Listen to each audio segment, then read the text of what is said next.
Y nada, presentar a Ignacio Sánchez Cuenca, lo conocéis todo, con lo cual haré una presentación muy breve. Es catedrático de Ciencia Política de la Universidad Carlos III, antes ha pasado por la Complutense, Pompeu Fabra, por Salamanca.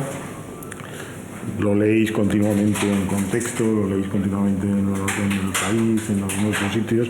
Es uno de los analistas políticos que tenemos un poco de cabecera en Sumar, pero más allá de Sumar, en el PSOE también y, en fin, en el conjunto de la izquierda. Y por lo tanto, es un honor que sea él el que cierre esta semana de debate sobre un poco cómo recuperar, ¿no?, las raíces obreras, de alguna manera, de un proyecto de emancipación de izquierdas, que es un poco el hilo conductor que hemos tenido durante toda la semana. Al leer el orden de publicación de los libros, la verdad es que es todo un mensaje. No sé si es solamente para mí o tal, pero Ignacio empieza con Atado y mal atado, el suicidio institucional del franquismo en el 2014, que es una historia de la transición. Continúa 2 años después con la desfachatez intelectual, probablemente una reflexión sobre los debates sobre la transición, que en aquel momento se estaban cuestionando toda la lectura y narrativa que habíamos heredado. Eso le deja con ciertas dudas y publica 2 años después La confusión nacional. O sea, pasamos de la desfachatez a la confusión, habiendo iniciado en lo que era la transición. No contento con ya haber demolido la mitad de la narrativa histórica de las futuras generaciones, acaba con la izquierda, bueno, en el 2019 la izquierda, fin de un ciclo, con lo cual esto se amplía hacia uno de los actores políticos de nuestra escena nacional. Y acaba con una cosa estremecedora, que son las raíces históricas del terrorismo revolucionario, que no se sabe muy bien si es un llamamiento a Narodoya, Volnia y volver al nihilismo y tal, o es una reflexión consecuente y desesperada de todo este ciclo que empieza con el análisis de la transición, continúa con la demolición de las narrativas, acaba en la confusión, de la confusión al desastre de las izquierdas y de las izquierdas a estudiar seriamente el terrorismo revolucionario en nuestro país. Con esto y con un cierto estremecimiento de lo que nos pueda contar hoy en esta línea, tiene la palabra el profesor Sánchez Cuenca. Muchas gracias, Agustín. Yo prefiero hablar de pie, así que voy para allá.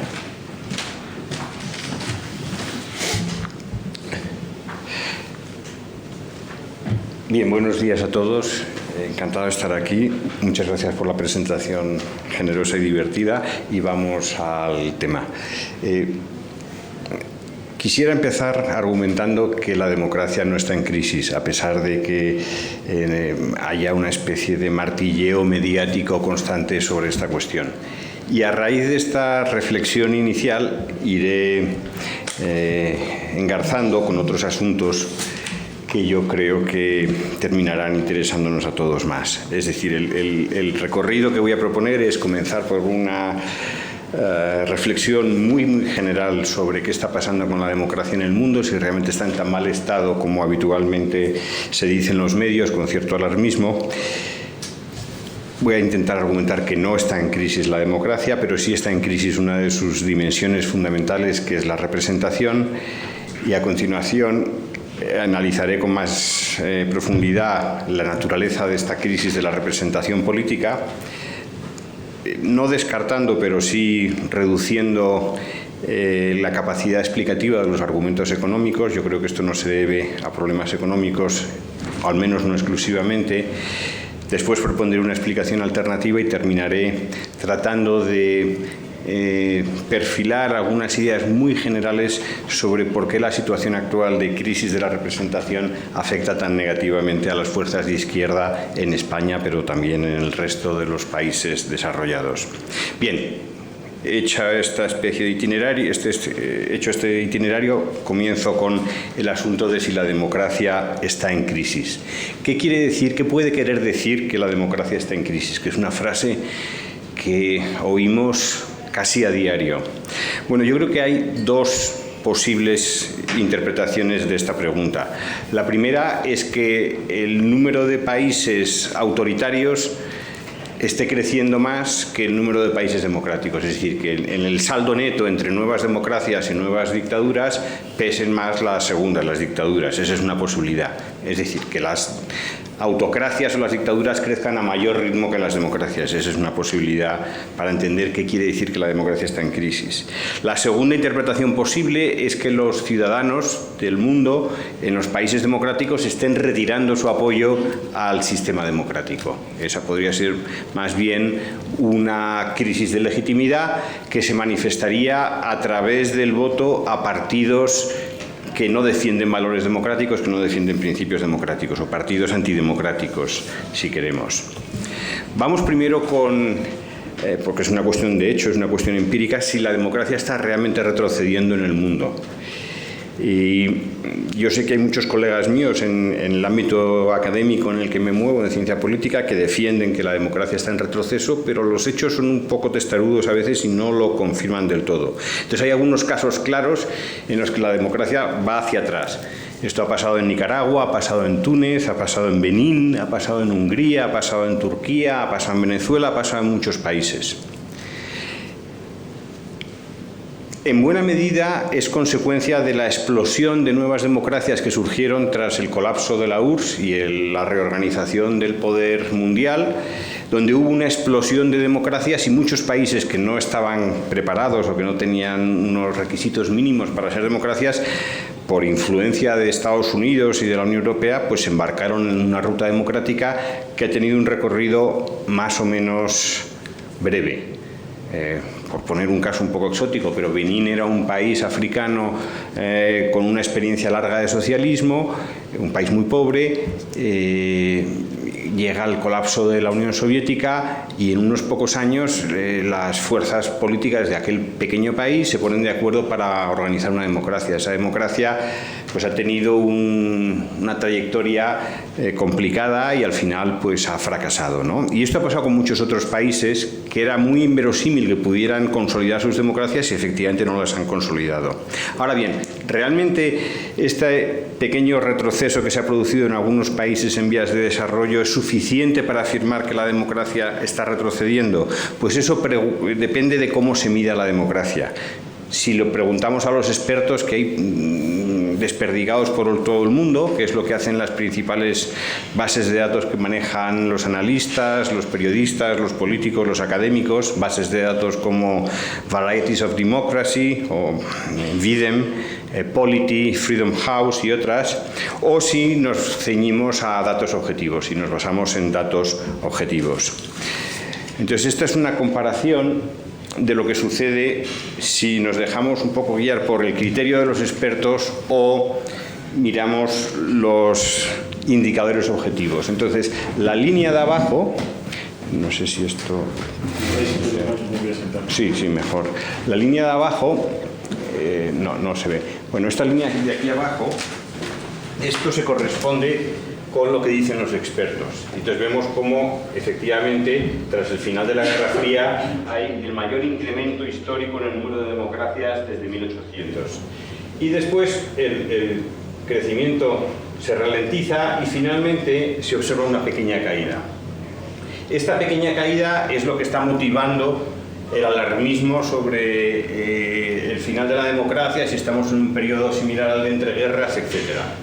Si en lugar de basarnos en lo que dicen los expertos, nos basamos en hechos objetivos, y ahora mismo explicaré en qué consiste esto, pues lo que vemos también es este gran aumento con el final de la Guerra Fría, pero desde entonces, pues con pequeñas variaciones que son azarosas o contingentes, la democracia no está en crisis en el mundo, según este criterio objetivo de aquí.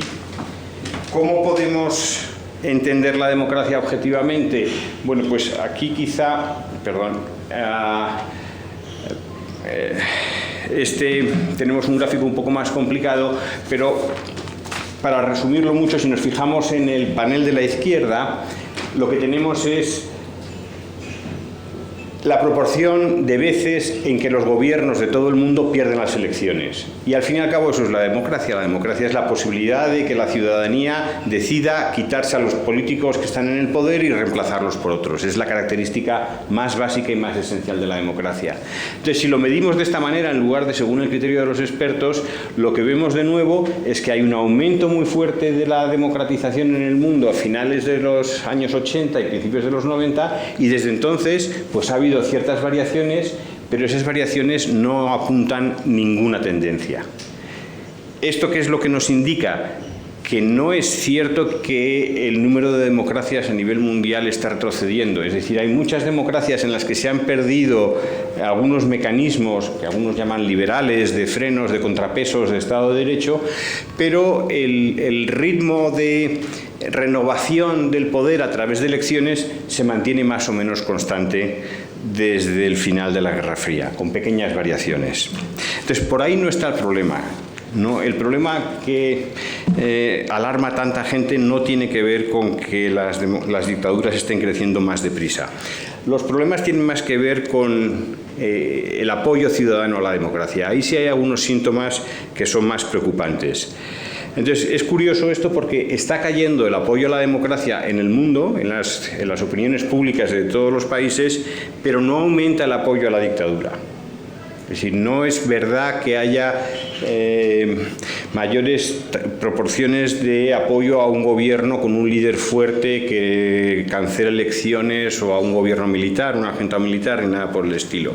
Lo que más bien se vislumbra en los datos es que hay una fuerte insatisfacción con el funcionamiento de la democracia, pero no con la idea o con el principio democrático. Y aquí traigo algunos datos recientes del Pew Research Center, que es probablemente la institución que mejores datos proporciona sobre esta cuestión, en un estudio que ha publicado hace unos pocos meses con una muestra de 24 países. Y yo creo que los resultados son interesantes. Aquí tenemos el apoyo en los 24 países a la democracia representativa, los que dicen que es un buen sistema de gobierno frente a los que dicen que es malo. Bueno, el apoyo es muy fuerte, 77% de apoyo. También es muy fuerte el apoyo a la democracia directa, un 70%. Y es muy fuerte, se ha incrementado muchísimo en la última década el apoyo a la tecnocracia. Mucha gente piensa que ante la insatisfacción que producen los políticos, vamos a llamarlos así, realmente existentes, pues lo mejor es reemplazarlos por expertos. Y hay un 58% de gente que estaría cómoda con un gobierno de expertos en lugar de con un gobierno representativo. Sin embargo, el apoyo a un líder fuerte autoritario es muy bajo, es del 26%, y ya el apoyo a un régimen militar en estos 24 países del mundo, que es una combinación de diferentes regiones y diferentes niveles de desarrollo, pues es ridículamente bajo, es un 15%. Entonces, el principio democrático conserva cierta legitimidad, o conserva cierto favor por parte del público, pero hay una insatisfacción muy profunda. Esta insatisfacción se puede ver aquí. Las columnas en azul son gente que está insatisfecha con el funcionamiento de la democracia en distintos países, y las columnas verdes son los que están satisfechos. Perdón porque es un poco complicado de ver, pero ahí se ve cómo hay muchos países en los que hay una insatisfacción muy grande. En Estados Unidos el 66% está insatisfecho con el funcionamiento de la democracia frente al 33% que está satisfecho. Suecia es el país donde mejor están las cosas, 25% de insatisfechos nada más, pero luego ya tenemos países como Polonia, Hungría, Reino Unido y ya los sospechosos habituales, Italia, Grecia, España y Francia, que son países donde la ciudadanía está realmente irritada o decepcionada o desilusionada con el funcionamiento de la democracia. La satisfacción en los últimos años, la evolución es mala. Aquí tenemos la evolución de los últimos años con las series que proporciona Pew Research Center, y lo que vemos es que está cayendo en casi todos los países. Es decir, aunque la situación económica mundial haya dejado atrás en buena medida el shock de la crisis de 2008, sin embargo los indicadores de satisfacción con la democracia no acaban de recuperarse o incluso siguen empeorando. En Francia, que es el país, yo creo, más pesimista que hay ahora mismo en el mundo occidental, pues en los últimos años ha caído en 17 puntos la satisfacción con la democracia, que es bastante preocupante.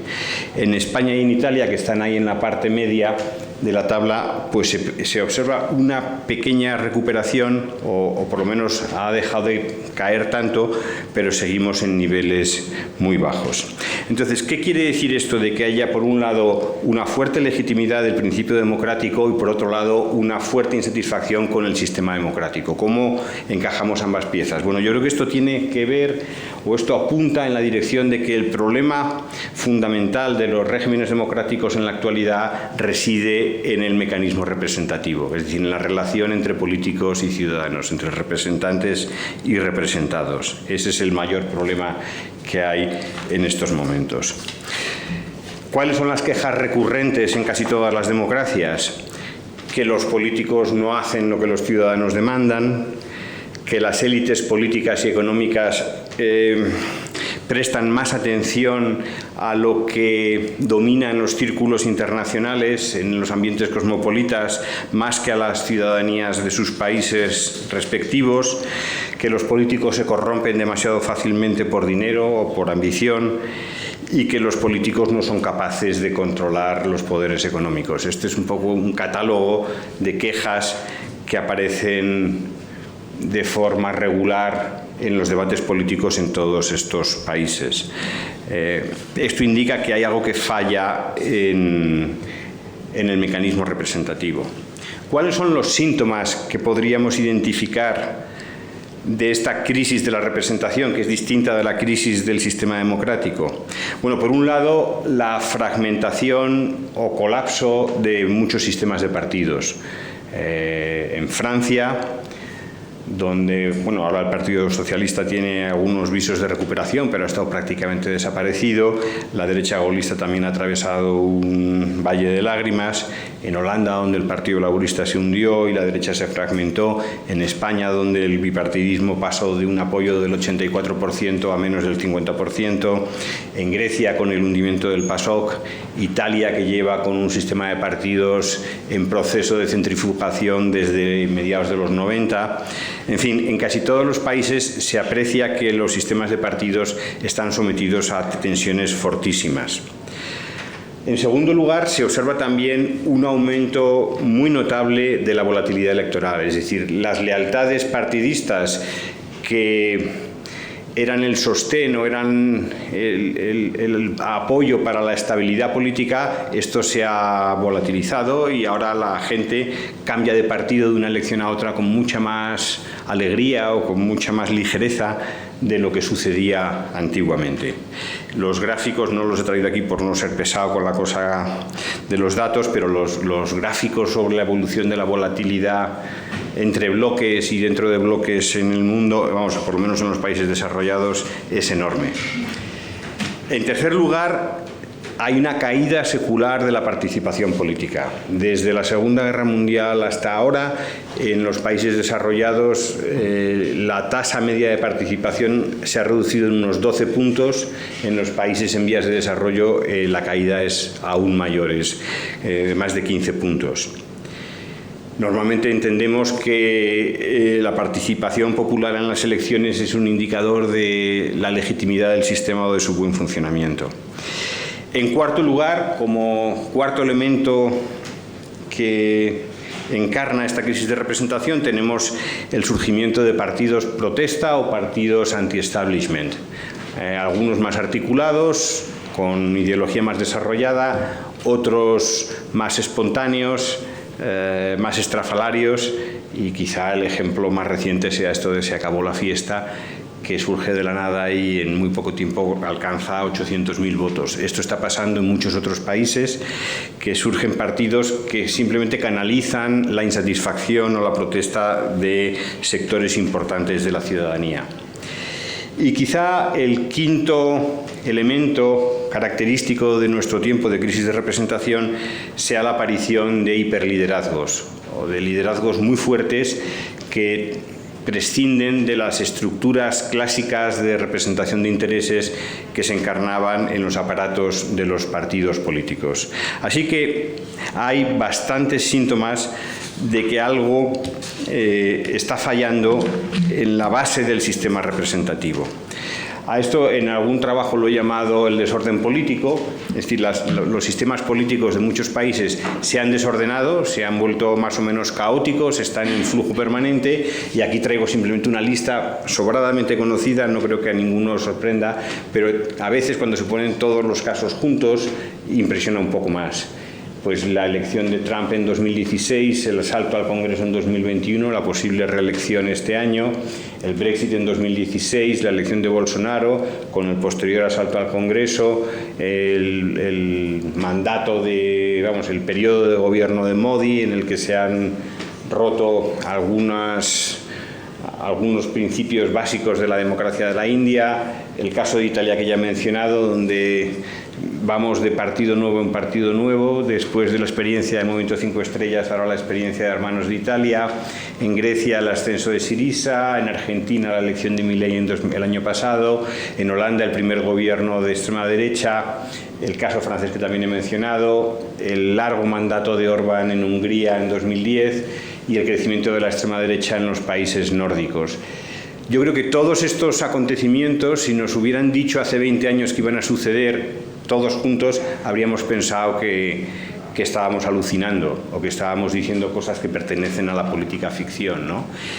Es decir, lo que son acontecimientos inverosímiles o eran acontecimientos inverosímiles se han convertido rápidamente en acontecimientos normales. Aquí está pasando algo realmente serio. Bien, si miramos los debates que hay al respecto de cuál es el origen último de esta especie de malestar difuso con el funcionamiento de las democracias, yo diría que la explicación más socorrida y la más popular tiene que ver con la economía. Y esto en el mundo de las izquierdas es todavía más así.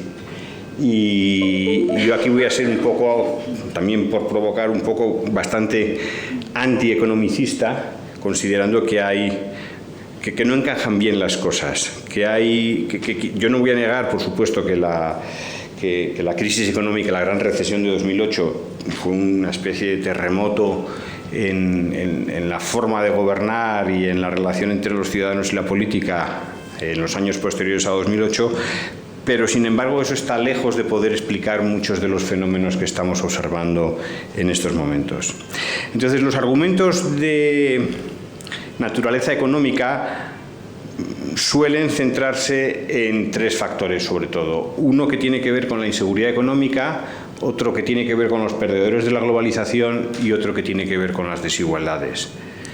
Yo creo que ninguno de los tres, aunque tengan su influencia, esto no lo dudo, no lo cuestiono en absoluto, pero creo que ninguno de los tres, ni los tres combinados, consiguen explicar una crisis política como la que estamos observando en casi todo el mundo. Inseguridad económica. Este es uno de los candidatos favoritos para muchos investigadores, analistas, periodistas, etcétera, que dicen que la inseguridad económica ha crecido mucho y que es esa inseguridad la que hace que la gente dé la espalda al sistema democrático o decida apoyar a fuerzas de extrema derecha. Bien, es muy difícil de medir la inseguridad económica, sobre todo a nivel comparado entre países distintos.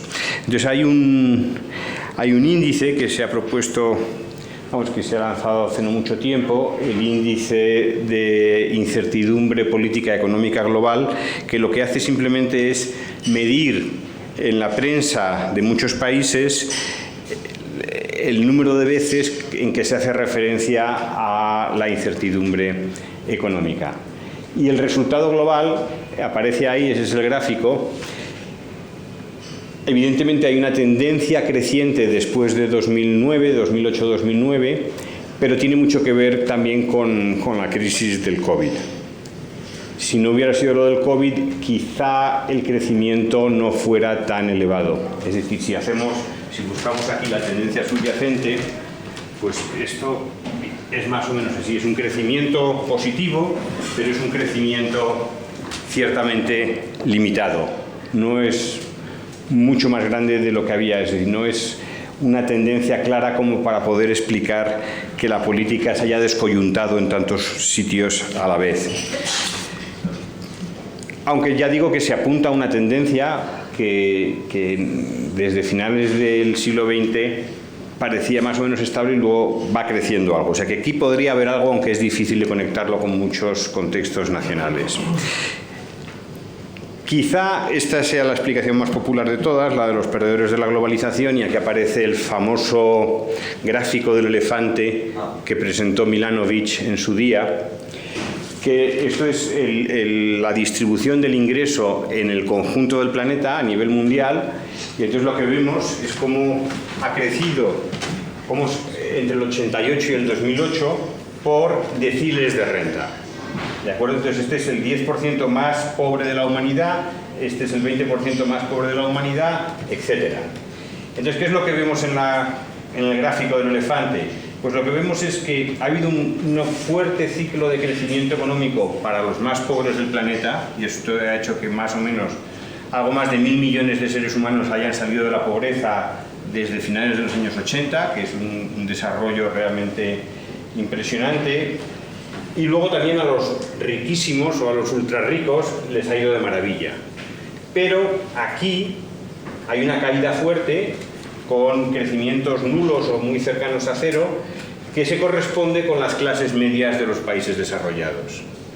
Y estos tipos serían los que están más cabreados con el sistema, los que tienen más furia, porque han visto cómo los muy ricos en su sociedad y el resto de la humanidad en los países en vías de desarrollo les ha ido bien y ellos se han quedado estancados.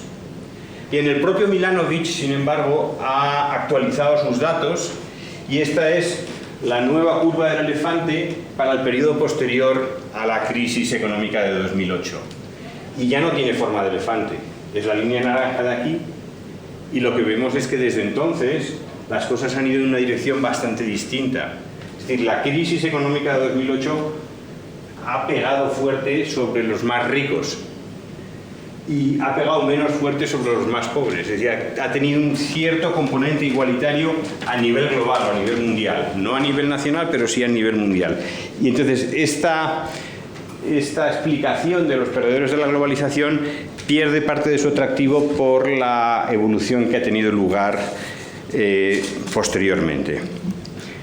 Bien, yo no descarto que los perdedores de la globalización y los votantes norteamericanos del circuito antiguo industrial estén muy enfadados y se sientan desamparados y se sientan abandonados por su sistema político, pero creo que eso está lejos también de explicar lo que está pasando a nivel global. Es decir, hay muchos otros casos en donde eso no funciona así. Por poner un solo ejemplo, y para no entrar mucho en cuestiones detalladas, pero pensemos en el caso de Brasil. Brasil es el país más grande del mundo y en vías de desarrollo que consigue crecer a un ritmo fuerte reduciendo la desigualdad. Y sin embargo el mandato del Partido de los Trabajadores desemboca en la presidencia de Bolsonaro. Entonces, esta explicación de los perdedores de la globalización, por ejemplo, no tendría ninguna capacidad para dar cuenta de un fenómeno como el Brasil de Bolsonaro, o la Hungría de Orbán, o la Polonia durante los años malos, o por supuesto la India, que tiene unos ritmos de crecimiento en los últimos 20 años muy positivos y donde ha habido un surgimiento de una clase media fuerte, que es esa misma clase media la que apoya de manera más incondicional a Modi. Entonces, estas explicaciones económicas tienen un alcance limitado. Quizá funcionen mejor en algunos países desarrollados, pero yo tengo mis sospechas que ni siquiera en ese contexto más limitado funcionan adecuadamente. Y el tercer tipo de explicación económica, que es también muy popular, es que las desigualdades están creciendo enormemente, o que las desigualdades, después de los 30 años gloriosos, se han disparado y ahí se ha roto algo en el tejido social. Los contratos sociales se han visto reventados por estos aumentos de la desigualdad. Es evidente que han surgido formas nuevas de desigualdad, que ha habido precarización del trabajo, todo esto es evidente. Sin embargo, si miramos los datos con un poco de detenimiento, lo que descubrimos es que la desigualdad no ha pegado tan fuerte en muchos sitios. Y voy a poner aquí los datos de Piketty, porque Piketty no es sospechoso de nada. Es decir, Piketty está completamente convencido que la desigualdad es el motor de las crisis políticas que estamos viviendo desde hace 10-15 años. Y aquí tenemos su medida favorita de desigualdad, que es comparar el ingreso, cuánto ingreso concentra el 10% más rico en comparación con cuánto ingreso concentra el 50% más pobre. Y esto es España, desde comienzos del siglo XX hasta el presente. Y los datos que había antes del año 80 son de mala calidad, y por eso hay que hacer algunos supuestos heroicos y construir unas series con interpolaciones. Esto es bastante complicado y por eso parecen líneas muy continuas. A partir del año 80 tenemos datos mucho más detallados, más fiables, y por eso ya se vuelve un poco más como con dientes de sierra. Pero bueno, al margen de eso, lo que me importa destacar es que desde el año 80 hasta aquí, pues sí, aquí con la crisis económica hay un repunte de desigualdad, pero la tendencia en los últimos 50 años es bastante plana, tanto para los ricos, el 10% más rico de la sociedad, como para el 50% más pobre. Y esto no indica que en España se haya descontrolado la desigualdad, y sin embargo hemos vivido una crisis política fortísima, ¿no? Esto es Francia. En Francia se produce una reducción muy importante de la riqueza que concentra el 10% más rico, pero a partir también de los años 80 es más o menos estable. Es más o menos estable. Y para el 50% más pobre es estable con una ligerísima tendencia en crecimiento. Alguien podría decir, bueno, pero estos solo son dos países. Bueno, son dos países, pero que nos tocan muy de cerca, es España y Francia. Si miramos las tendencias mundiales, esto de nuevo son datos de Piketty, este es la ratio entre el 10% más rico y el 50% más rico, el 50% más pobre. Pues ¿qué es lo que observamos? Esto ya es desde comienzos del siglo XIX, desde 1820. Pues lo que observamos es que en los últimos 20 años, a nivel mundial, la desigualdad se ha reducido, ¿de acuerdo? Y si comparamos Estados Unidos y Europa, en Estados Unidos sí se ve que el 1% más rico le ha ido muy bien desde los años 70, ha mejorado su condición, pero en el caso de Europa lo que vemos es más bien una estabilización. Es decir, hay primero una caída, estos son los años gloriosos del consenso keynesiano, y después se estabiliza con un pequeño crecimiento aquí, pero bastante reducido, y la evolución es muy diferente a la de Estados Unidos. Siendo tan diferente, ¿cómo es posible que las extremas derechas estén ganando posiciones en los países más igualitarios del mundo, como son los países nórdicos? ¿Qué está pasando aquí, no? Aquí realmente yo creo que la historia de la crisis política en los países europeos, mirando el gráfico de la derecha, cuesta encajarla. No parece que se deba solamente a este asunto. Bien, entonces, yo he forzado un poco las cosas tratando de llevar el agua a mi molino para buscar una explicación alternativa. Estoy seguro que la crisis económica ha tenido mucho que ver con los problemas que atraviesan las democracias, pero ¿qué otra historia alternativa podemos contar al respecto?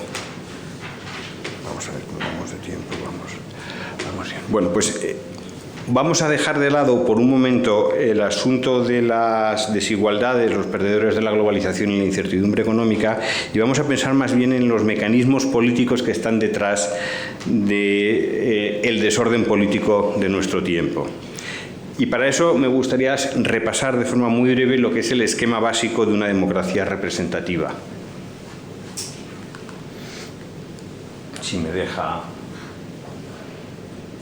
Esto ha muerto por agotamiento.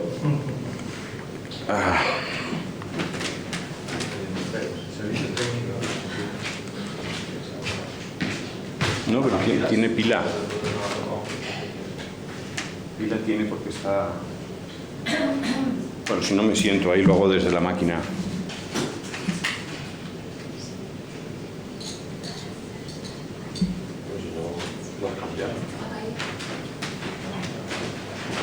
Bueno, si no, para no perder tiempo, lo hago desde aquí, desde la máquina. Vale. Perdón. Nada, nada.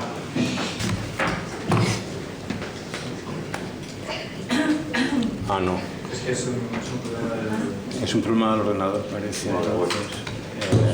Dice que está quedando sin batería. Ahora ya puedo. No esperemos que la batería dure. ¿El cargador? Yo no tengo. Hasta aquí.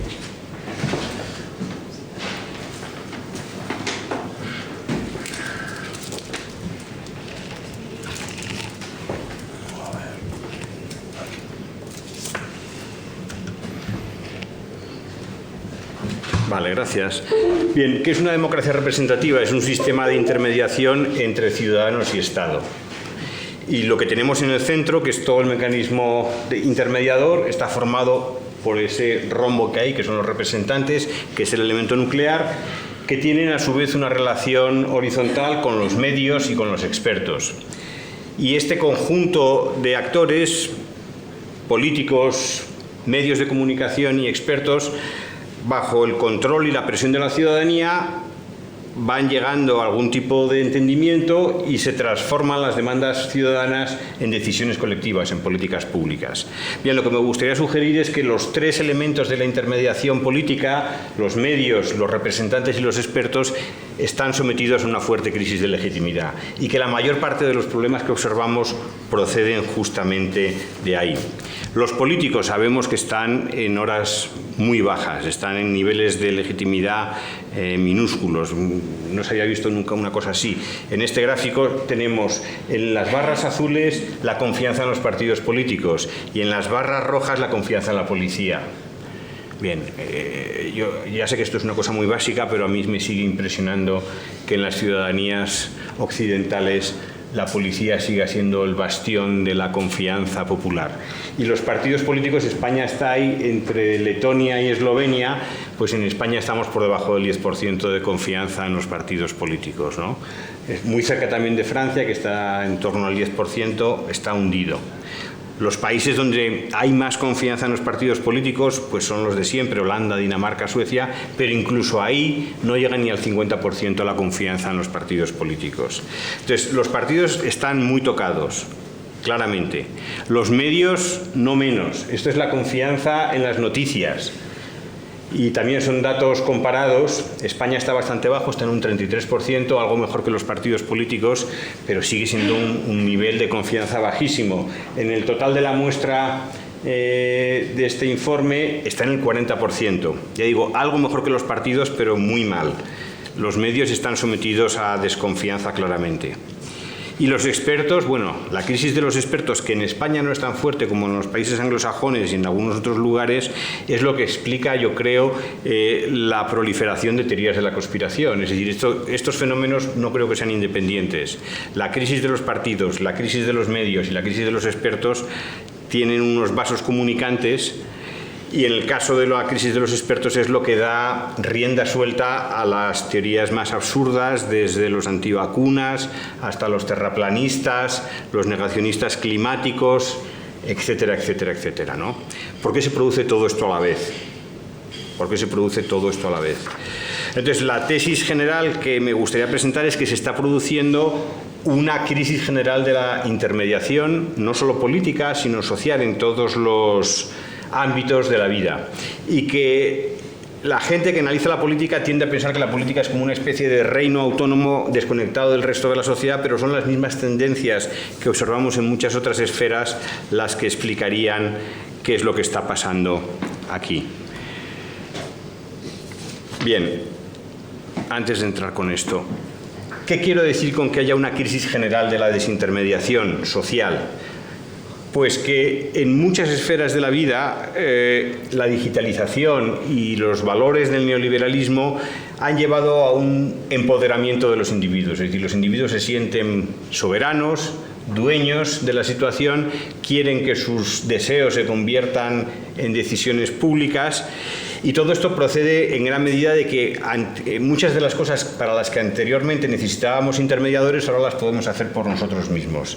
Y esto puede sonar anecdótico, pero creo que hay una tendencia de fondo, y lo he argumentado así en algún libro reciente, pero recordemos muy rápidamente cómo antes se compraba un billete de avión. Había que ir a una agencia de viajes, te atendía una persona que emitía un billete en un papel especial de la IATA, de la Autoridad Aérea Internacional, y era un proceso pesadísimo. Hoy lo hacemos todos desde nuestra casa con Internet. Antes había que ir a los hoteles, pero ahora podemos, a través de Internet, ir a viviendas de particulares que nos alquilan para ir de turismo.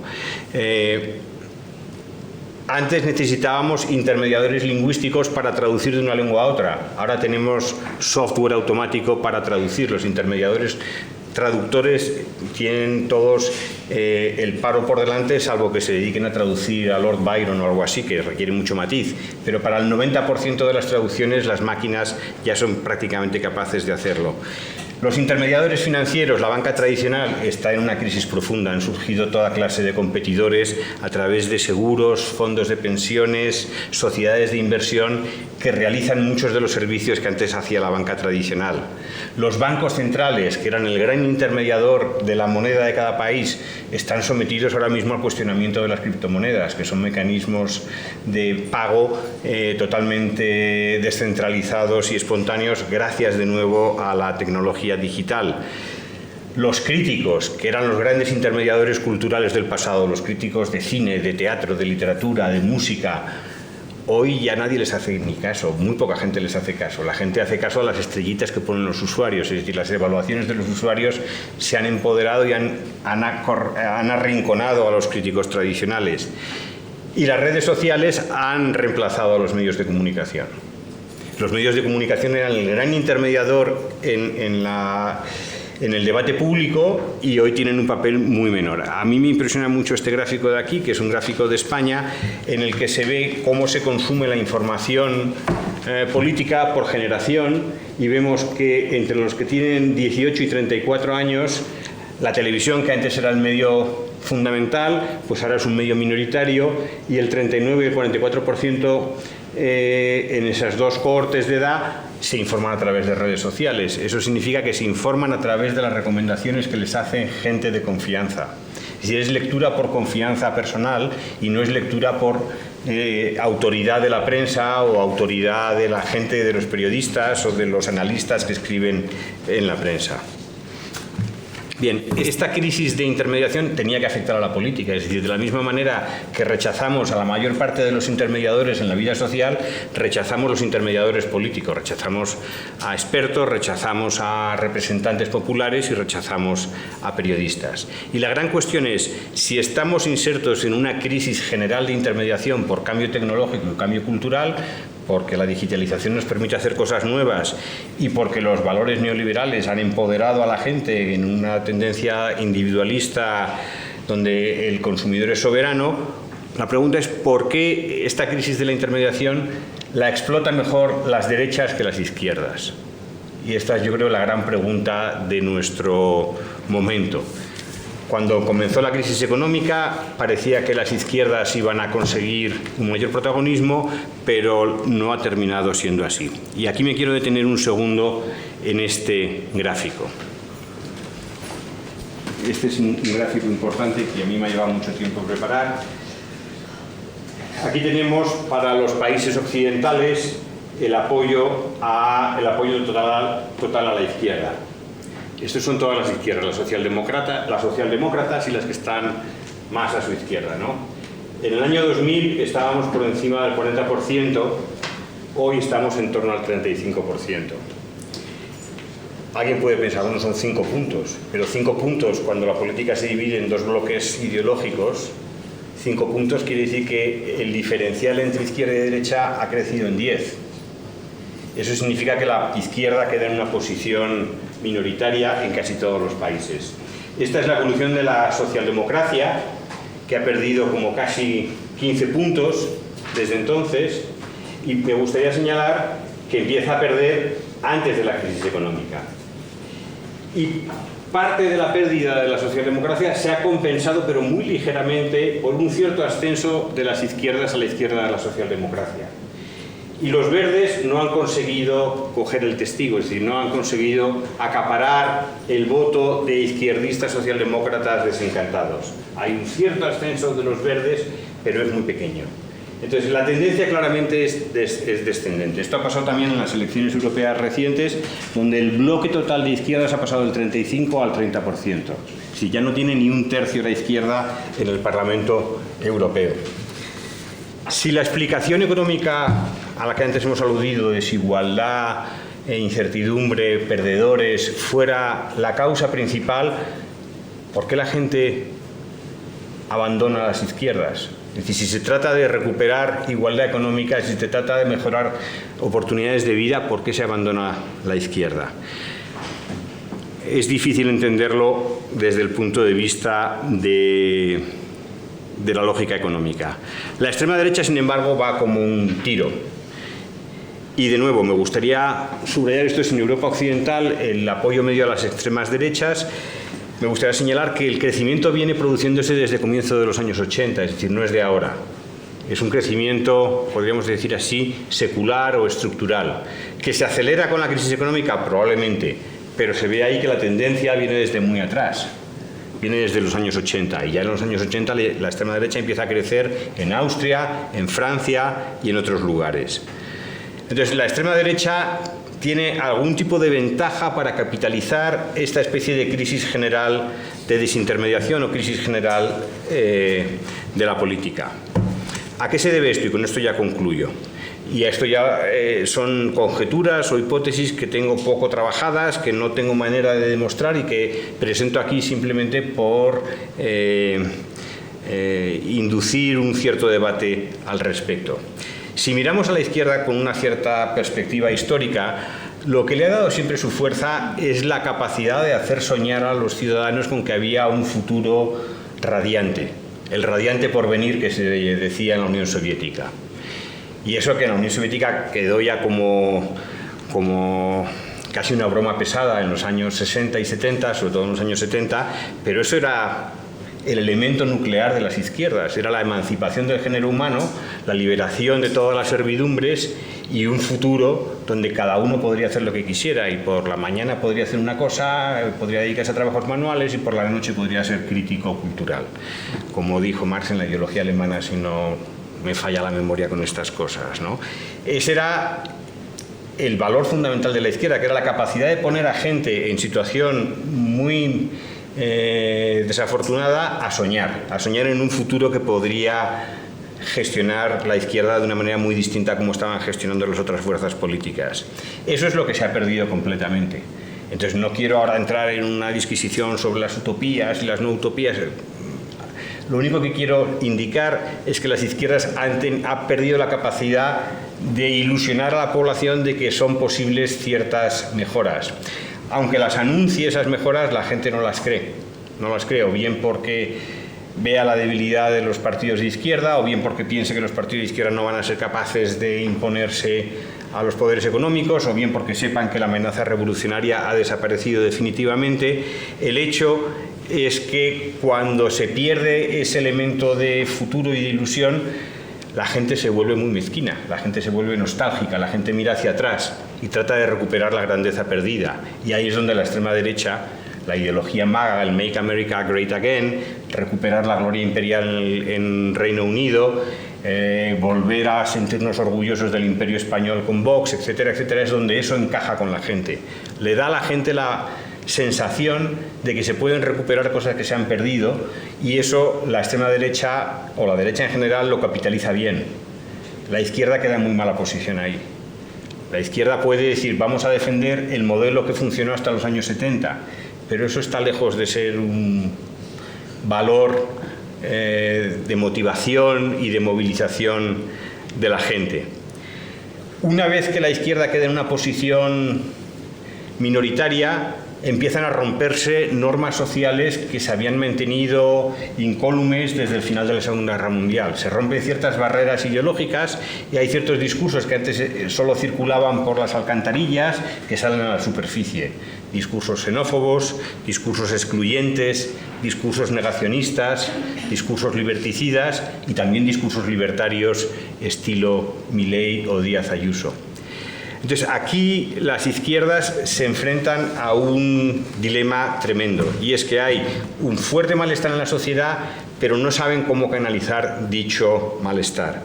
La extrema derecha lleva ventaja ahí, y me gustaría insistir mucho en que quizá la clave de lo que está sucediendo en buena parte de los países occidentales es la instalación de un pesimismo estructural y generalizado. A mí estos son los datos que más me impresionan y con esto quiero acabar. Aquí tenemos en el gráfico izquierdo el porcentaje de gente que dice que los hijos van a vivir peor que los padres. En Japón el 82%, en Francia el 78%, en Italia el 76%, en Canadá el 75%, en España el 72%, en Reino Unido el 72%, etcétera, etcétera, etcétera. Es decir, hay un pesimismo metido en la mentalidad de la ciudadanía que hace que la gente no perciba una posibilidad de transformación a mejor en el futuro a corto y medio plazo. Cuando se le pregunta a la gente si su país está yendo en la buena o en la mala dirección, la mayor parte de los países en rojo, con barras fuertes en rojo, muchos de ellos son países desarrollados. Incluso en Suecia el 77%, aunque estén satisfechos con su sistema democrático, piensan que el país no va por la buena dirección. En Alemania el 75%, en Francia el 74%, en Holanda el 73%. Y yo me pregunto si muchas veces la izquierda no contribuye con un cierto discurso catastrofista a reforzar estas expectativas negativas que luego son otras fuerzas políticas las que lo explotan políticamente. Es decir, la idea de que la desigualdad es irreversible porque hay unos mecanismos estructurales en el capitalismo global que conducen a eso. La idea de que el cambio climático ya es irreversible y vamos al colapso civilizatorio. La idea de que el capitalismo es completamente irreformable y siempre va a vencer a la democracia en este combate que viene manteniendo el sistema económico y el sistema político desde hace casi 3 siglos. Si la izquierda adopta una posición completamente ceniza o derrotista o pesimista, me temo que al final quienes son capaces de explotar políticamente y para movilizar ciudadanos son las extremas derechas y no las izquierdas. ¿Cómo se corrige ese sesgo cenizo, ese sesgo derrotista de las izquierdas? No tengo la menor idea, porque yo no tengo imaginación política y no me dedico a eso. Termino con 5 conclusiones. La democracia como régimen político yo creo que no está en crisis. La legitimidad de los sistemas políticos sigue procediendo del elemento popular, del elemento de autogobierno popular, del principio democrático. Sin embargo, hay una profunda insatisfacción con el elemento representativo de la democracia. Esa insatisfacción tiene causas complejas, probablemente tiene orígenes económicos, pero no solo económicos. Probablemente tiene también mucho que ver con una crisis general de la intermediación en todas las esferas de la vida social. Y eso ha producido un desorden político en el que se ha extendido el pesimismo y ese pesimismo, a mi juicio, está perjudicando a las izquierdas y está favoreciendo a la derecha más radical en estos momentos. Y sin lamento no poder terminar con algo más alegre, pero aquí lo dejo y que cada uno piense cómo podemos revertir esta situación. Muchas gracias.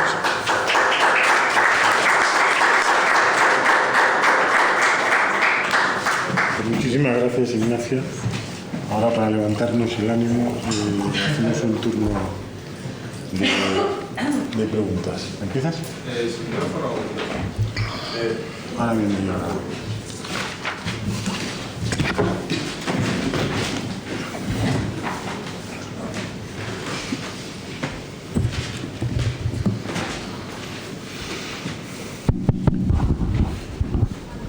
Bueno, lo primero agradecerle la charla, creo que ha sido un tema muy interesante, donde se han tocado puntos que la verdad que me han causado un gran interés. Se ha comentado en la exposición que nuestra era vive marcada por las redes sociales y un poco esa desconexión que tenemos acerca de los medios de comunicación. Y quería hacerle dos preguntas. La primera es, ¿cuáles son los motivos por los que cree usted que han llevado a los ciudadanos a desconfiar de esos medios de comunicación? ¿Y qué medidas podrían tomarse a corto plazo para resolver este problema? Gracias. Acumulo, respondo. Bien, yo no soy experto en absoluto en la cuestión de los medios de comunicación. Entiendo que en España hay elementos específicos que probablemente no se den en otros países de nuestro entorno, que hagan que la crisis de los medios sea más profunda que en otros lugares, pero diría que la crisis de los medios de comunicación es prácticamente universal y tiene que ver con el hecho de que la gente no quiere que le digan lo que tiene que saber y cómo tiene que saberlo. La gente prefiere, aunque sea una ficción, aunque sea no tenga fundamento, pero la gente prefiere pensar que es autónoma a la hora de informarse y opinar. Y eso significa que no te van a dar la información empaquetada como te la da la prensa, sino que tú quieres romper esa cadena e informarte en función de fuentes que ya no son las de la autoridad de la prensa o de los medios de comunicación audiovisuales, sino que es la confianza que te produce el hecho de que la información te llegue a través de canales que tú has certificado como legítimos, que puede ser tu familia, tu círculo de amigos, tus compañeros de trabajo, la asociación a la que pertenezcas o lo que sea, la comunidad de vecinos, la asociación de padres de colegio, cualquier cosa, cualquier fuente a la que uno le dé cierta legitimidad antes que aceptar las decisiones que toma un comité editorial en un periódico. Entonces, luego puede eso estar además reforzado por el hecho de que los periódicos hayan fallado de forma estrepitosa durante los peores años de la crisis, pues no dando cabida a ciertas demandas ciudadanas que eran mayoritarias. Quizá el mejor ejemplo de lo que sucede en España sea el hecho de que hasta muy avanzada la crisis los grandes medios de comunicación no hablaran de la crisis y el drama de los desahucios. Eso estaba en la sociedad y no llegaba a los medios. Los medios no querían hablar de eso hasta que, por un fenómeno de acumulación y de presión, terminan hablando de ello, pero cuando terminan hablando de ello ya es demasiado tarde. O sea, ya es algo que ya está totalmente asimilado por la sociedad y la sociedad lo ha comentado, lo ha debatido, lo ha discutido. Pero hay otros muchos ejemplos. Mi ejemplo favorito, y ya sé que aquí he argumentado que la desigualdad no lo es todo, pero es cuando el diario El País contrata a Javier Ayuso, que no recuerdo qué cargo tenía, si era subdirector, el que había sido jefe de prensa de la Casa Real, y en el año 2017 se pone a leer y nos dice a todos los españoles, a todos los lectores de aquel periódico, que habría que empezar a pensar que la desigualdad es un problema en España. Claro, llevaba a la sociedad civil hablando de eso un buen número de años, desde 2008, ¿no? Y este señor lo anunciaba como un gran descubrimiento. Bueno, este es un fenómeno que ha ocurrido muchísimo en los medios en España. Entonces, eso produce una desvinculación entre el lector y el medio, y el lector tiene que buscar vías alternativas de información, y esas vías alternativas proceden en muchos casos de las redes sociales. Yo ahora, yo soy, por mi edad y por mi trayectoria, soy lector fiel de los medios tradicionales, pero procuro dedicar una parte importante del día a informarme por TikTok. Y claro, la diferencia es notable, ¿no? Pero para mí es fundamental para entender que él está llegando a diferentes sectores de la población, aparte de que TikTok es adictivo y lo recomiendo porque es una fuente de diversión maravillosa. Pero aparte de eso tiene una utilidad también heurística, que es que aprendes cómo circulan ciertas noticias que no pasan por los medios de comunicación habituales y que tienen un impacto enorme en la sociedad. Entonces yo creo que esta crisis de los medios, con las peculiaridades españolas que pueda tener, forma parte de esta crisis más general de los procesos de intermediación, en los que hemos cogido muchísima manía a la gente que nos intenta decir cómo tenemos que pensar o qué tenemos que saber sobre ciertos asuntos.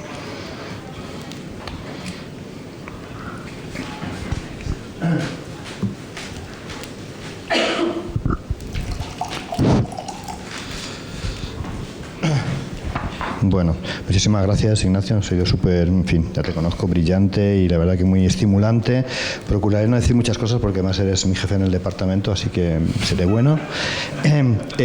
Tengo varias observaciones. Una de ellas es, comparto absolutamente, aunque sea a nivel de hipótesis y no demostrada científicamente, la idea de que una parte de la pérdida de atractivo de la izquierda tiene que ver con el colapso del futuro, ¿no? Con la idea de que el futuro ha colapsado en un presente que es incierto, lleno de amargura y de, en fin, de cosas desconocidas, ¿no?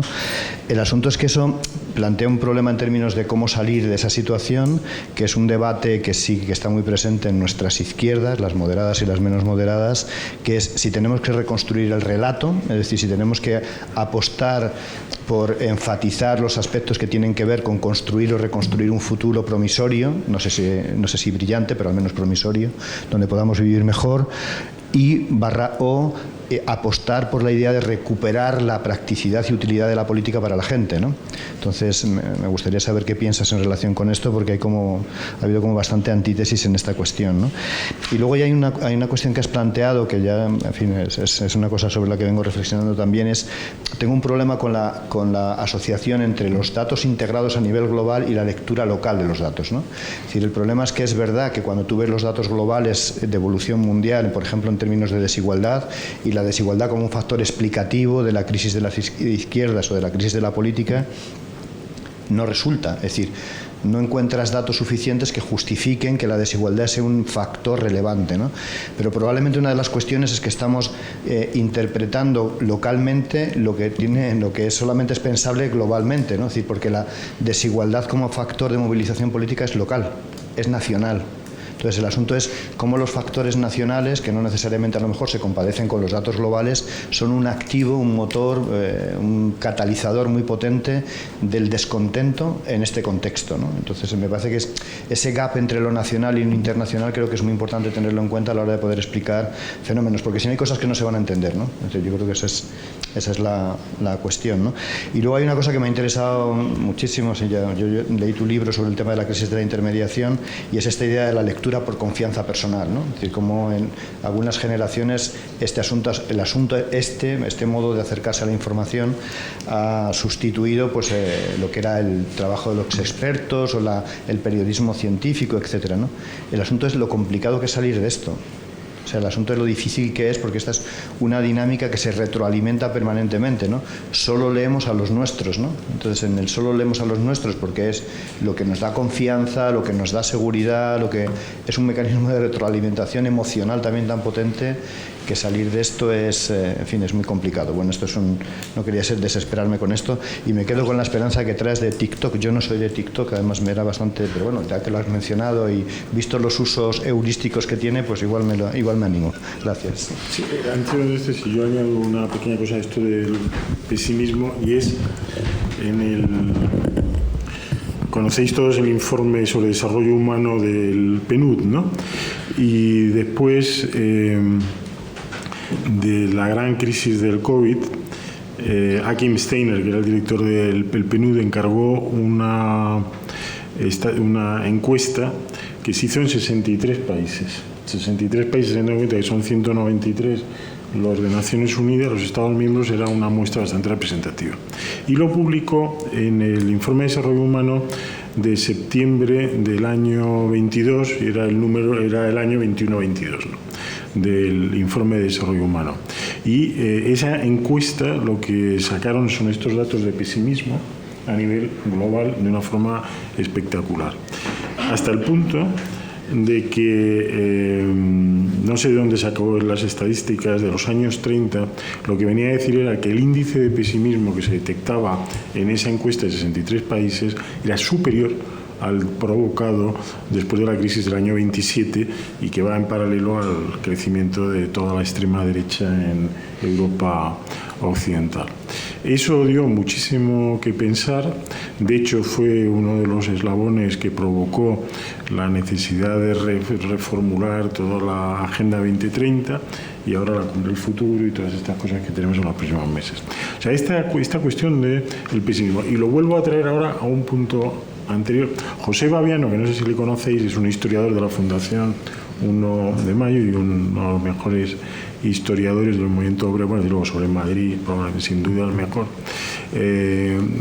siempre nos comentaba el caso de un estudio que se produjo en Austria en los años 30 por la socialdemocracia austríaca, no me acuerdo el nombre del pueblo, que me lo ha repetido 14 veces porque se me olvida cada vez que me lo dice, pero hicieron una encuesta de qué es lo que había provocado la completa desaparición de un sitio que había tenido cultura socialdemócrata tradicional durante los últimos, desde finales del 19 hasta los años 30, y sin embargo la crisis económica del 27 literalmente arrasó con esto, instauró un pesimismo enorme y creó una especie como de anomia política colectiva y generalizada. De tal forma que cuando en los debates que hacíamos a veces en los años 70-80 empezaba la crisis económica de forma generalizada con el neoliberalismo, siempre había un sector que decía cuanto peor mejor, es decir, va a haber un sector más oprimido a la clase obrera que va a reaccionar con este tema, etcétera, etcétera. Baviano siempre sacaba el ejemplo de lo que había pasado en este estudio de la socialdemocracia en los años 30 y advertía que no es la situación de pesimismo y decaimiento lo que produce movilización política, sino todo lo contrario. ¿no? Y perdón, esto que era simplemente para reforzar la primera parte de tus 3 preguntas. Sí, son varios puntos difíciles de abordar porque van a las cuestiones más nucleares. La primera, ¿cómo se puede salir de este pesimismo, de esta situación de falta de expectativas de tanta ciudadanía, ¿no? De sectores tan grandes de la ciudadanía? Yo no sé si esto suena un poco marciano lo que voy a decir ahora, pero bueno, como somos pocos y estamos en confianza, yo digo lo que pienso. Pero vamos a ver si con una perspectiva histórica profunda, ¿cuál era la base de la izquierda marxista? Que en el capitalismo las fuerzas productivas tenían una capacidad de desarrollo ilimitado. Y entonces, en las contradicciones que iba a generar ese desarrollo de las fuerzas productivas, se iban a abrir oportunidades para que la clase obrera pudiera conquistar el poder o pudiera mejorar su condición, lo que fuese. Pero todo se hacía siempre sobre la base de que las fuerzas productivas iban a continuar desarrollándose sin fin. Y Marx para eso era buen hijo de su siglo, ¿no? Hoy ya la izquierda ya no piensa eso. La izquierda tiene opiniones mucho más negativas sobre las posibilidades del capitalismo, de desarrollo del capitalismo y de reconstrucción del capitalismo. O piensa que el capitalismo es una cosa que tiene tal capacidad de absorción de la vida psíquica individual que ya nadie se plantea aprovechar ningún hueco, ninguna oportunidad para introducir algún cambio. Bien, ¿cuál era la base última del desarrollo de las fuerzas productivas? El conocimiento científico y la tecnología. Ese era el ABC del materialismo histórico. Bien, estamos viviendo un momento de revolución científica inusitada en la historia. O sea, va a toda tal velocidad que hemos sido capaces como humanidad de desarrollar una vacuna contra la COVID en menos de 2 años. Estamos a punto de conseguir, vamos, a punto, cuando digo a punto, probablemente falten 2 o 3 décadas para conseguir la fusión nuclear. Si hubiera fusión nuclear en algún momento, el desarrollo económico sería de tal magnitud que muchos de los problemas actuales quedarían resueltos. Sería una fuente prácticamente ilimitada de energía limpia. Bueno, no sabemos, hace un año hubo algo que yo creo que no tuvo la atención que merecía, que por unos microsegundos se consiguió extraer más energía de la que se ingresaba en el sistema en un reactor de fusión nuclear. Bien, eso es un paso en la humanidad de proporciones incalculables, porque si eso se llega a domesticar en algún momento esa tecnología, el problema energético se habrá resuelto. Bien, yo creo que antiguamente, hace un siglo, las izquierdas habrían apostado por la revolución científica como motor a través del cual generar procesos de cambio. Hoy, cuando en las izquierdas se habla de forma ilusionante sobre los avances científicos, la mayor parte de la gente que yo conozco de izquierdas más bien tiene una actitud de sospecha hacia el conocimiento de la ciencia, hacia los avances científicos, pensando que está al servicio del gran capital, de las grandes empresas, de la farmaindustria, de lo que sea. Pero los avances que se están produciendo a una velocidad que realmente no hemos visto nunca en la historia de la humanidad en cuestiones de salud y biología, en cuestiones energéticas, etcétera, es asombroso. Por supuesto, inteligencia artificial, pero eso ya no se utiliza como un elemento de ilusión por las izquierdas. Las izquierdas ya no hablan de ciencia como el gran motor que podría hacer que la humanidad cambiara de dirección bajo un movimiento de autoconciencia, etcétera, etcétera, etcétera. Pero eso ya se ha perdido, eso es un discurso que queda marciano hoy por hoy. Entonces, ¿a qué te puedes agarrar en estos momentos para combatir esa especie de pesadumbre que se ha adueñado de la mayor parte de las opiniones públicas en el mundo desarrollado? Bueno, pues yo creo que volver a las fuerzas productivas y la ciencia no es una mala idea. Y no sé por qué no la izquierda habla de ello y de las posibilidades asombrosas que surgen de la acumulación de conocimiento descentralizado por parte de investigadores que están trabajando en todo el planeta con un grado de coordinación relativamente menor, pero que están haciendo que las cosas vayan en una dirección bastante asombrosa. Entonces, eso es una posibilidad, volver al desarrollo de las fuerzas productivas, que tuvo su virtualidad en la conformación de las izquierdas en Europa y que tuvo un recorrido histórico amplio y que a partir de los años 60, por reacción también a los excesos de las armas nucleares, de la energía nuclear, etcétera, la izquierda empieza a desentenderse de todo lo que tenga que ver con ciencia y fuerzas productivas. Yo creo que todavía hay terreno por explorar para salirse de ese carril que adoptaron las izquierdas hace 50, 60 años. En cuanto a las desigualdades, estoy totalmente de acuerdo en que no se puede analizar la realidad de un país concreto con las desigualdades globales.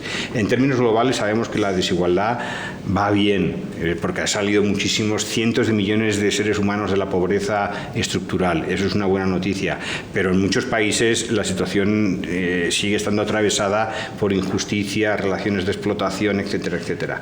Lo curioso es que en países como España o Francia, que políticamente están muy deshechos, donde los niveles de legitimidad han caído muchísimo, tampoco se han producido grandes cambios en la desigualdad de ingresos. Hay otro tipo de desigualdades que son quizá más importantes que la desigualdad de ingresos, que nos obsesiona, que tienen que ver con las oportunidades de vida, que tienen que ver con el acceso a la vivienda, con el acceso a ciertas profesiones, con el acceso a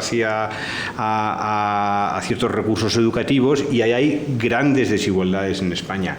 Pero no son quizá las desigualdades de ingreso clásicas, que en España están en un nivel alto dentro del contexto europeo, pero que no han sufrido grandes variaciones en los últimos 20 años. Entonces, yo creo que es importante también dirigir el discurso hacia formas específicas de desigualdad que están atascadas en España, o sea que no encontramos la manera de encarrilarlas y que merecen mucha atención, ¿no? Y ahora está habiendo una presión enorme por parte de diferentes colectivos y asociaciones para que la desigualdad en la vivienda llegue al centro de la agenda política.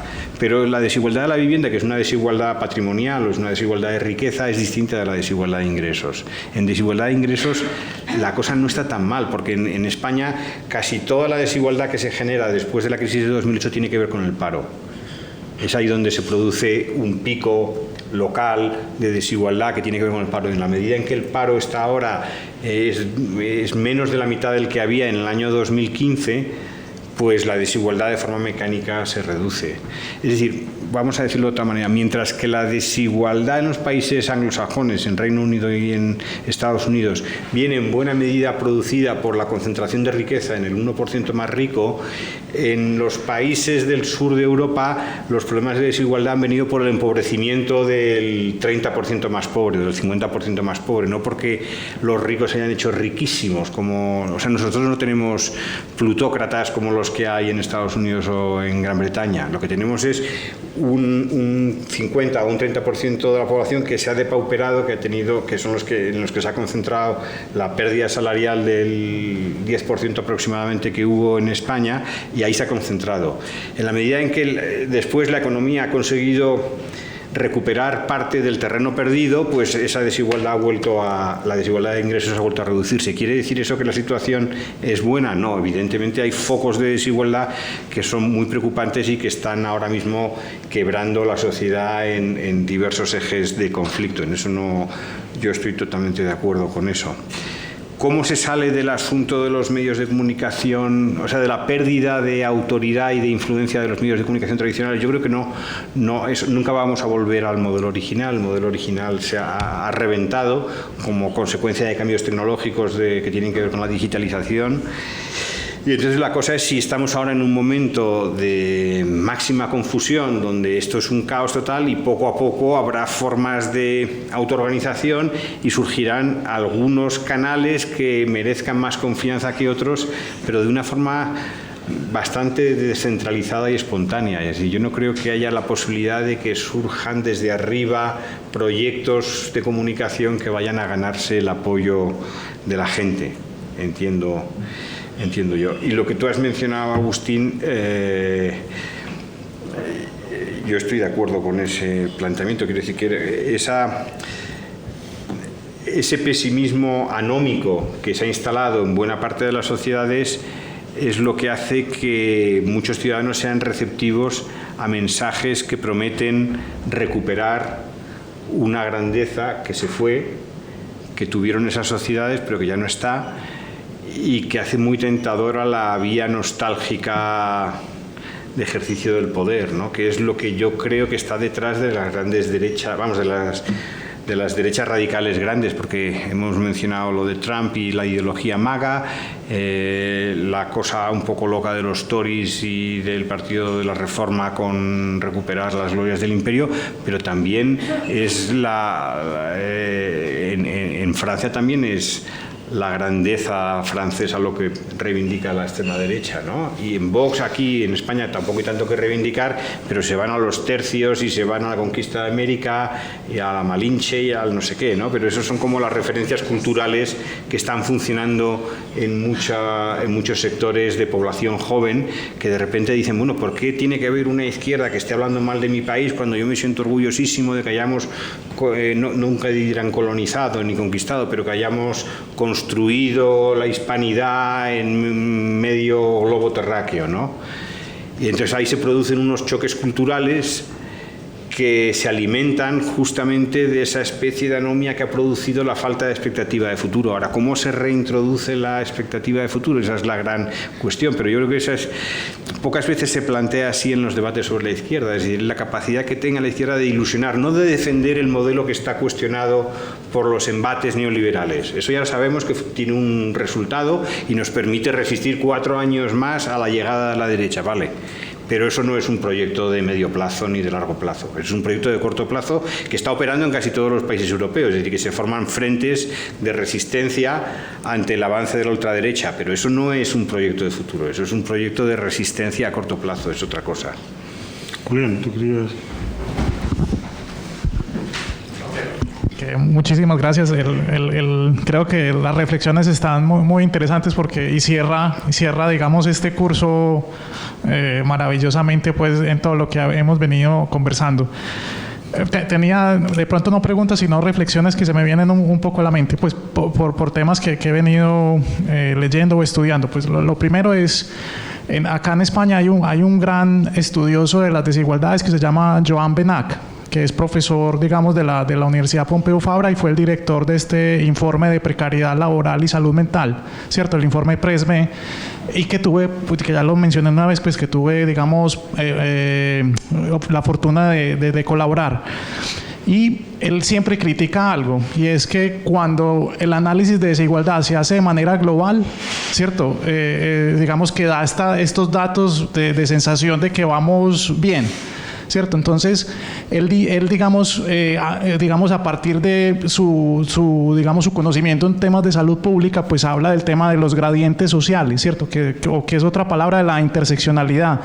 Y es que si tú desagregas los datos de desigualdad por gradientes sociales, pues te das cuenta que los más ricos sí siguen aumentando, digamos, entre la riqueza, los más pobres también siguen, digamos, saliendo de esa pobreza, pero en gradiente social, digamos que la brecha también sigue creciendo.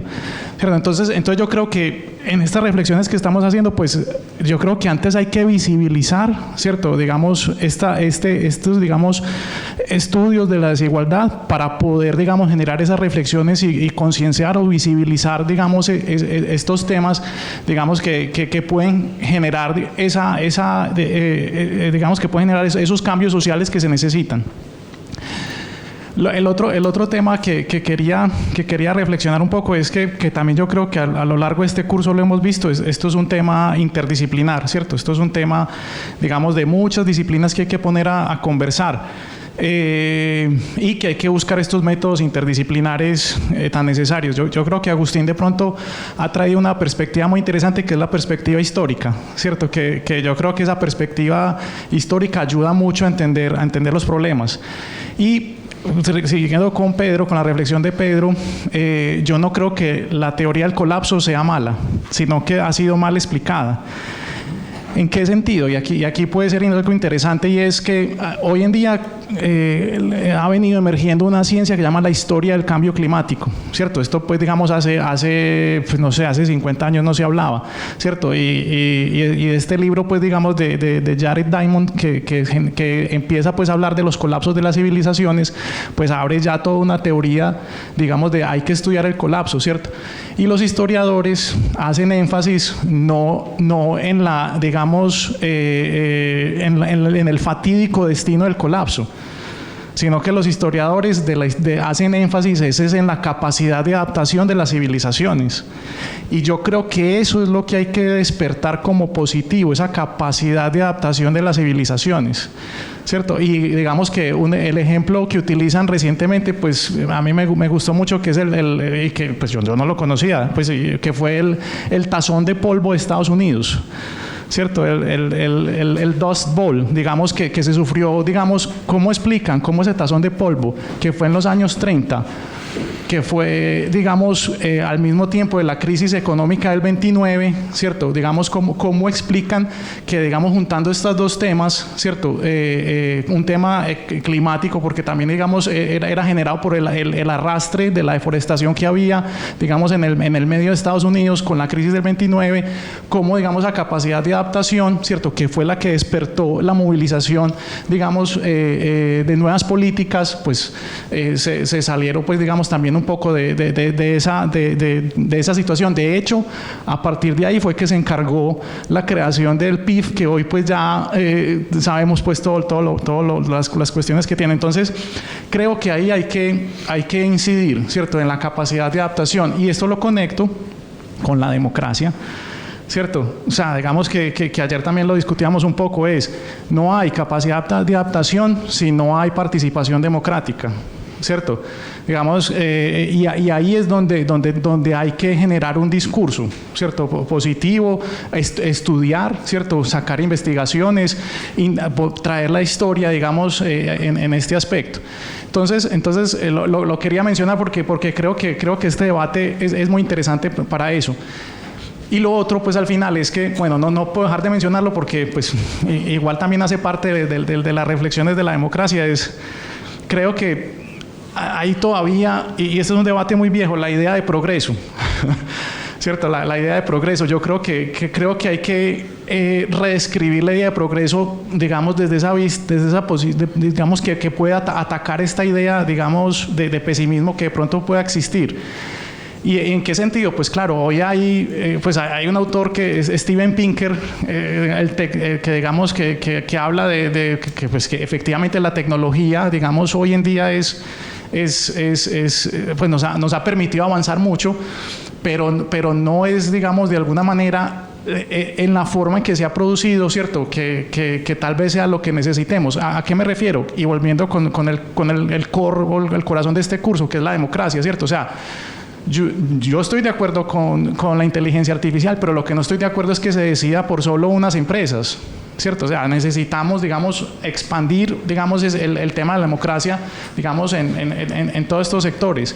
E igualmente esa idea del progreso, pues, que decía que es un debate muy viejo, es porque, digamos, es la confianza en que la tecnología, digamos, que lo resolverá todo. ¿Y qué me preocupa a mí en esa idea del progreso? Que es lo que estoy viendo desde lo que trabajé también. O sea, detrás del progreso, ¿qué me dicen a mí? Pues que sin tecnología no hay sostenibilidad, sin digitalización no hay sostenibilidad, ¿cierto? Pero ¿cuál es el mensaje que hay detrás? ¿quién hace la tecnología? Pues la empresa privada, ¿cierto? Obviamente no estoy diciendo que la empresa privada sea mala, pero ¿quién hace la tecnología? La empresa privada. ¿Quién hace? Entonces, no hay sostenibilidad sin inversión privada, ¿cierto? Y obviamente, ¿qué es lo que estamos acá reflexionando? Pues que la empresa privada pues tiene poca democracia, ¿cierto? O sea que digamos que la idea de progreso hay que volverla a traer, ¿cierto? Hay que volverla a traer, no digamos en esa idea de estigmatizar, sino que un progreso democrático, ¿cierto? Digamos, no sé, pues obviamente eso suena acá como como etiqueta de campaña, pero no. Digamos, hay que recuperar, digamos, ese debate y en ese debate.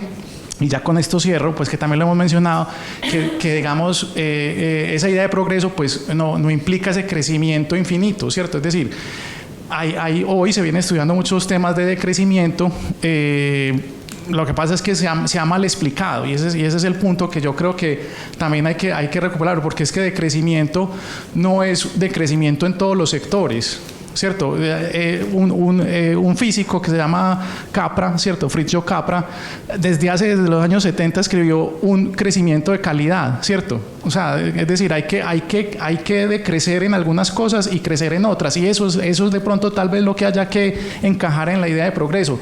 Hay que crecer en la capacidad adaptativa, hay que crecer en la democracia, ¿cierto? Habrá que decrecer, digamos, en el uso de combustibles fósiles con seguridad, ¿cierto? Habrá que priorizar los combustibles fósiles que hoy tenemos para la salud pública, ¿cierto? Para la sanidad pública, ¿cierto? Entonces eso es lo que hay que generar esa expectativa, ¿cierto? Y saberla explicar. Bueno, era un poco las reflexiones. Gracias. Nos queda, ¿queréis hacer un turno ya y dejamos una última intervención? Yo una fricada para compartir es que ayer nos sentamos a cenar con una persona que estaba allí también, un profesor de la Universidad de Columbia, que está en el curso de Inteligencia Artificial y Derechos Humanos, y nos explotó la cabeza, porque nos empezó a contar dónde está el desarrollo tecnológico en la capacidad de interpretar lo que pasa en el cerebro, ¿no? Y empieza a ser distópico, nos contaba cosas como que se habían manipulado la capacidad sensorial de las ratas, por ejemplo, para hacerles creer y responder a estímulos que no existían, ¿no? Entonces, como manipulación genética, entre otras muchas cosas que nos contó. Pero lo más interesante es la capacidad que estaba, bueno, él estaba como representante no solamente de la universidad, sino una asociación defendiendo los derechos humanos de nuestros derechos neurológicos. Es decir, de cómo se defiende frente a la invasión de la empresa, etcétera, los derechos derivados de nuestra identidad, y en el acorde de nuestra identidad está nuestro cerebro, ¿no? Entonces yo no me imaginaba que estábamos ahí, la verdad es que nos explotó un poco la cabeza con la explicación, pero para saber un poco también dónde estamos en esto del desarrollo tecnológico, ¿no? Bueno, digo algo. Sí, yo me quedo así un poco también, porque claro, ahora si tienes que responder a la identidad tú tenías 5 dudas al final, o 5, digamos, hipótesis que había que ir construyendo avanzadamente. Ahora probablemente tengas 3.500 y 3.560, pero bueno, oye, la vida es así.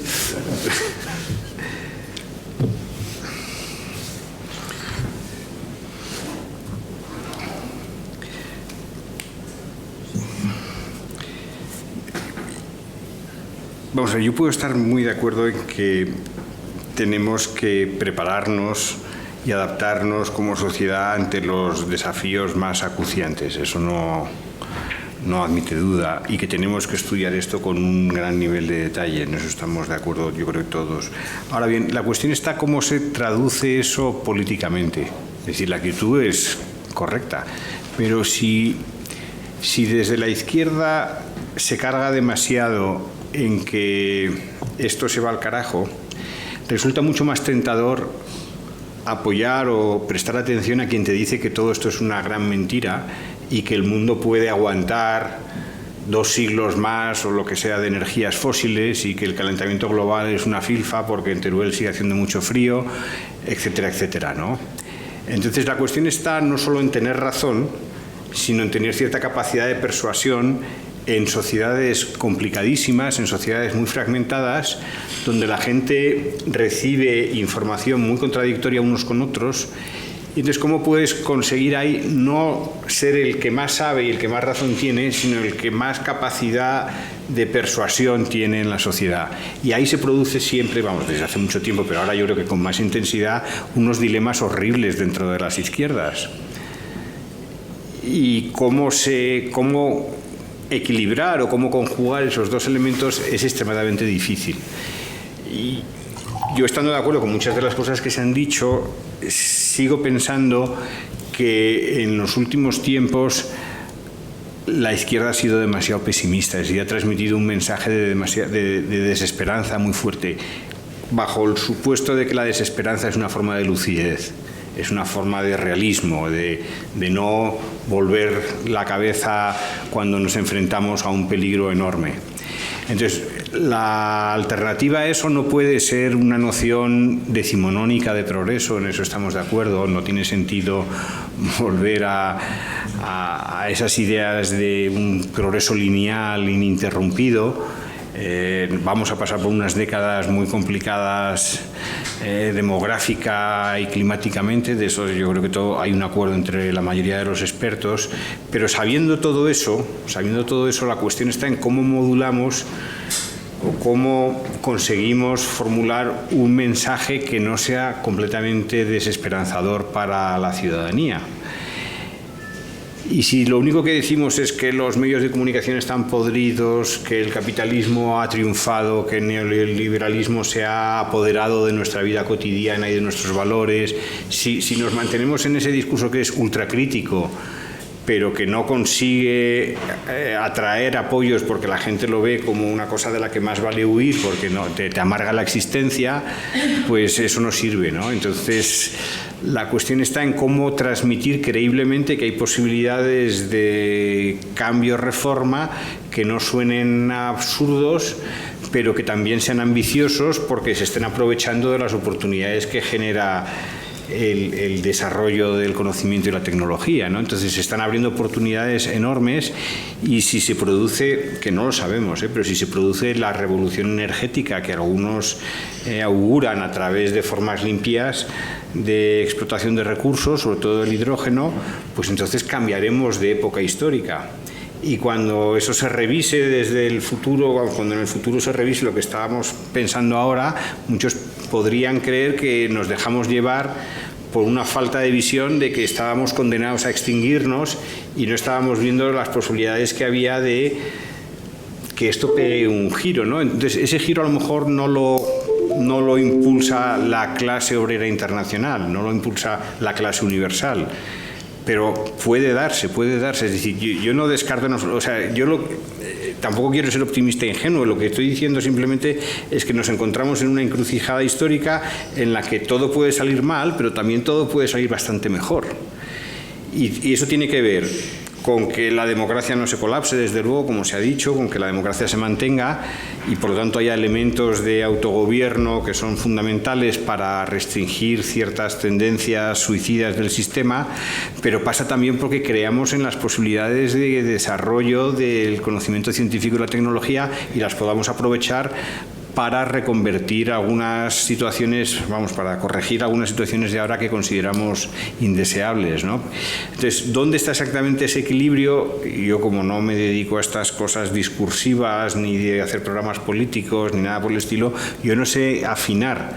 Lo único que sé notar es que en el proceso actual de transformaciones sociales que llevan a la desintermediación, la izquierda va un paso por detrás de la derecha porque la derecha tiene un discurso mucho más eficaz en ese sentido.